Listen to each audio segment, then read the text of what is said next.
Have you just got a Steam Deck, or maybe you've had one for a little while now, but you're not really sure what games you want to pick up next? Well, fear not, I am here to help you. This is now my third video recommending different games on Steam Deck, so if you like them all, then that's 15 games to play, which should keep you occupied for, well, basically as long as it probably takes me to make a fourth one of these videos. Hello and welcome back to the channel. Without any more rambling, we will dive right in, and the first game is Titanfall 2. Titanfall 2 is back, baby! For quite a long time now, the Titanfall 2 PC servers have been plagued with issues that have made it quite difficult for PC players to actually find a match, but no longer does that seem to be the case. It seems like Respawn have gone in the background, fixed the servers up, and now it's so easy to just dive into a game. Matchmaking is very quick these days. Now, of course, this does mean that all of the Titanfall fans are positively frothing at the mouth at the idea that Titanfall 3 might be coming, because why else would Respawn have fixed the Titanfall 2 servers?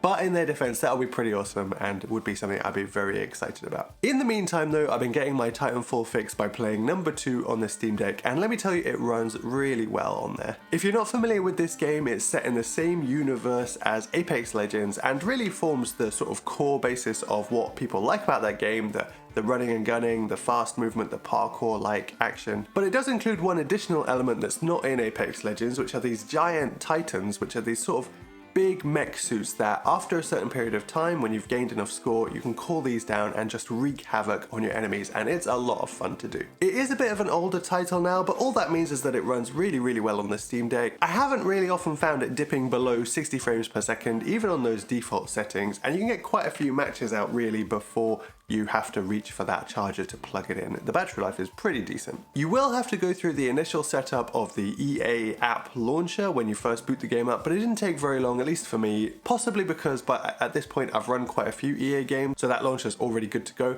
But it really doesn't take very long, and after you've done it the first time, it's very quick each time to boot back up. And if you're worried about not being very good at playing a first-person shooter on the Steam Deck, well, you don't need to be, because Titanfall 2 has these AI controlled enemies that are on each team. They run around, killing them grants you score and is a big part of the objective, as well as killing other players. So if you want, you can just focus on these while you get to grips with the game, and then when you're ready, really have a go at taking out other pilots. Once you do get to grips with things, it's really rewarding, zipping around the maps, taking out your enemies, calling in titans, you know, sniping people, there's grappling hooks. It's a really fun game. I would really recommend it to everybody. And Titanfall 2 also comes with really a very good single player campaign as well, much better than we see in sort of modern day shooters. The single player campaigns of those are not always that great. Titanfall 2, I would definitely recommend checking out the single player campaign as well. Even when it's not on sale, Titanfall 2 is still about half the price of a normal game on Steam, so if you have any interest at all, I can't recommend Titanfall 2 on Steam Deck enough. It is such a good time. So the second game in our list is Fallout New Vegas, and look, I'm gonna hold up my hands up and say, personally, the Fallout series is not really my thing. You know, I'm much more interested in the other setting for Bethesda's big open world RPGs. However, Fallout New Vegas runs so well on the Steam Deck, and I have heard enough times that New Vegas is the best Fallout game in the series that I really do think it's worth you checking out on the Steam Deck. I have been playing it a bit recently, and I can definitely see the appeal. There's so much to explore, so many interesting characters to see, loads of customization, RPG elements, lots and lots of different ways to play. And like I said, the game runs really well. 60 FPS is completely possible, or because it's not really the most fast-paced game in the world, if you want to kick the battery life up another notch, then you can lock it at 40 and basically just play for hours and hours and hours. You really do get quite a long battery life if you lock it at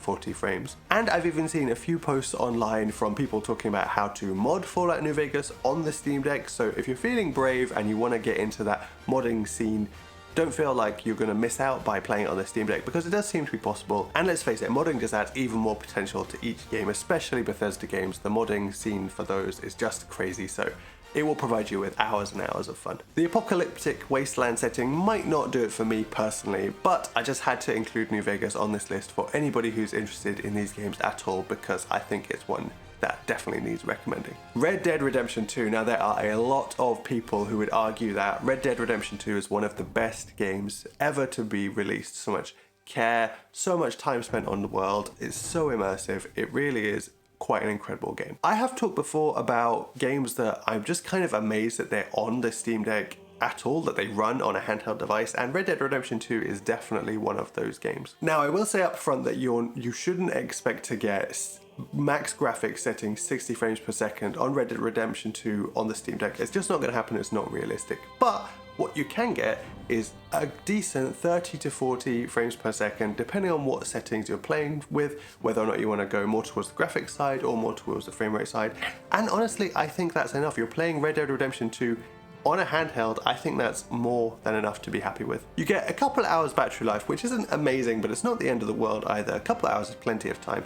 And the smaller screen means that even on slightly lower graphic settings, the game still looks really incredible on the Steam Deck. I also think that Red Dead 2 is one of those games that really benefits from the sleep mode of the Steam Deck.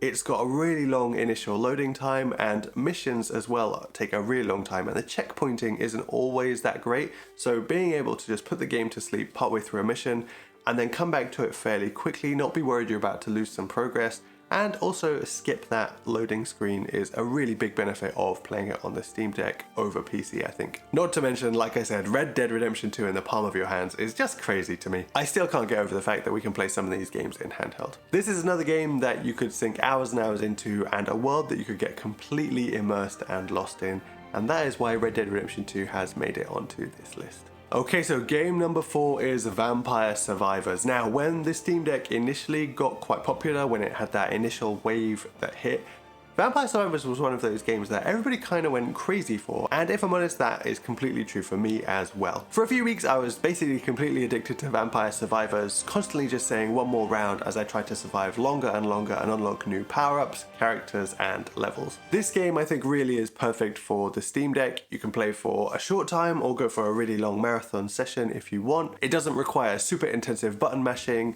it looks really nice on the screen, and you get plenty of battery life from this game. Now, in Vampire Survivors, the aim is basically just to survive as long as possible. Rounds are capped out at 30 minutes maximum, although, to be honest, when you first start playing the game, you're not going to reach anywhere close to that. The only thing that you can actually control is the directional movement of your character, but don't worry if that sounds boring, because there's plenty of stuff to think about as the round goes on. Each time you level up, you get the chance to pick between either leveling up the weapon you have or getting a new weapon, up to so many, and the amount of combinations available are part of what make this game so moreish. Then in between rounds you can spend your in-game money on true progression to make yourself stronger in various different ways before you dive back into the next round, and there are just so many secrets to unlock, secret weapons, secret bosses, secret levels. It's all really fun and satisfying to uncover. Not to mention the sense of progression that you get from not being able to beat something to start with, and then a few rounds later that thing just being so easy for you to kill now. I haven't played a game with quite the same sense of progression for quite a long time. It really does sort of